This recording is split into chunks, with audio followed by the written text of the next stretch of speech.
everyone, my name is Miss Brianna and I'm a tot-type teacher here at the Fresno Chaffee Zoo. And as a part of our Bringing the Zoo to You, I'm going to be reading this story today. It's called Apple Trouble. And then after the story, we are going to make a little hedgehog craft. Hedgehog had just finished building her winter nest under an old apple tree, not too large and not too small, just right for a nice long winter nap.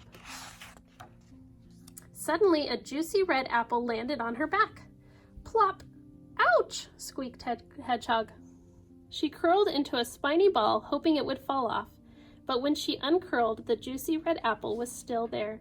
Hedgehog tried to squeeze herself and the apple into the beautiful new nest, but could she get in? No, she could not. Not with the apple on her back. The nest was too small. Oh dear. Squirrel, scurrying past with an armful of brown nuts, stopped to help. "Stand still, I'll push the apple off," he said. And he pushed, and he struggled, and he heaved, and he tugged.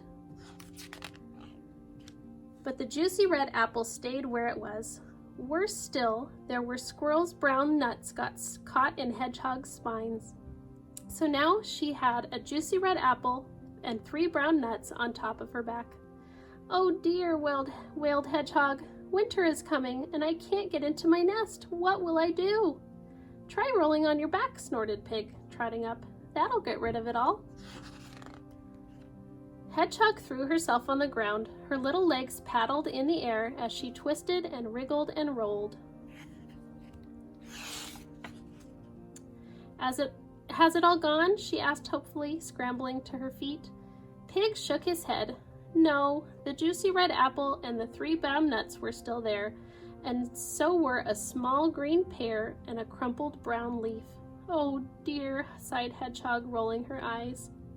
But up in the sky, sailing towards Hedgehog, she saw a colorful piece of paper. "Brother," she cried. This way and that she ran, as fast as she could. This way and that drifted the paper, and landed right on her back, between the apple and the 3 brown nuts. "It's not fair," cried Hedgehog, who now had a juicy red apple, 3 brown nuts, a small green pear, a crumpled brown leaf, and a colorful piece of paper on her back. "I'll never get into my nest." Hedgehog pattered to the pond and gazed at her reflection in the water. "Hello, Hedgehog. That's a lot of stuff on your back," croaked Frog. "Huh, I'm trying to get rid of it," sniffed Hedgehog.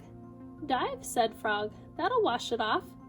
Hedgehog dipped a foot in the murky water, then dived. Splash! Her friends watched Hedgehog bobbing up and down. The juicy red apple, the 3 brown nuts, the small green pear, and the crumpled brown leaf, and the colorful piece of paper were all still there. So was a pink water lily. "Glug, glug, glug," gurgled Hedgehog. As the others heaved her out of the water, she did look funny. But Hedgehog did not find it funny. "Stop laughing," she sputtered and stamped her feet on the ground. "Where am I going to sleep?" Pig and Squirrel looked worried. So did Frog. "I do have one last idea," oinked Pig. "Squeeze through the hedge over there. That'll brush everything off." So Hedgehog closed her eyes and squeezed herself through the thick leaves. But did it get everything off her back? No, it did not. It was all still there. So were 4 ripe blackberries. And there, staring at her with a look of great surprise, stood Goat. "Oh," cried Goat, "you've brought lunch." "Help yourself," said Hedgehog. "Take it all."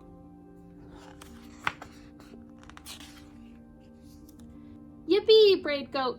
Then he picked off and ate the juicy red apple, the 3 brown nuts, the small green pear, and the pink water lily, and the 4 ripe blackberries. For dessert, he ate the paper. The only thing left was the crumpled brown leaf. He just couldn't eat any more. "Hooray!" cried Hedgehog. She felt as light as a feather. "Thank you, Goat," she said. Then she ran as fast as her little legs could carry her, through the gate, past the pond, across the orchard, under the tree, and home to her nest. Hedgehog squeezed into her little nest. It fitted her perfectly, and it was the best nest ever. Outside, a cold wind blew another apple off the tree. But it didn't fall on Hedgehog. She was safe in her nest and fast, fast asleep. The end.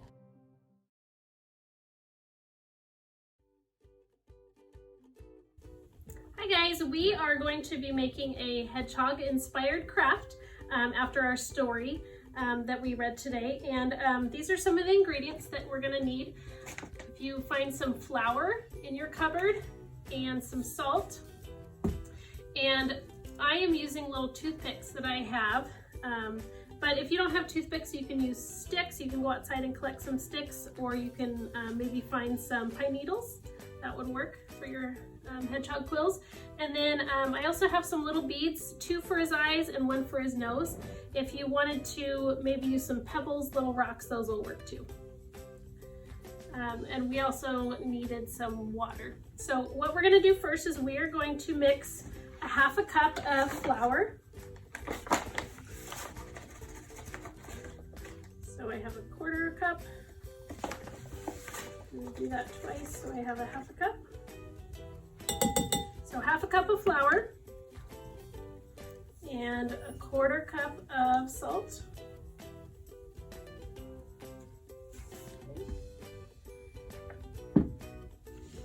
And then we're going to do a 1/4 cup of water.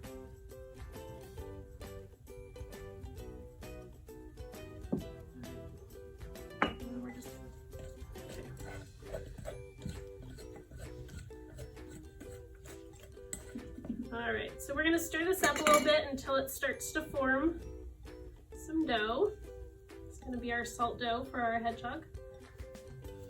Okay, now once you start to get it all mixed together, make it into a little ball, a little hedgehog body shape, and you're going to take one of your beads and give him a little nose. And then you're going to get your other beads or rocks, whatever you can find, and give him some little eyes. And then you're going to take your sticks and you're just going to give him lots of little quills all over.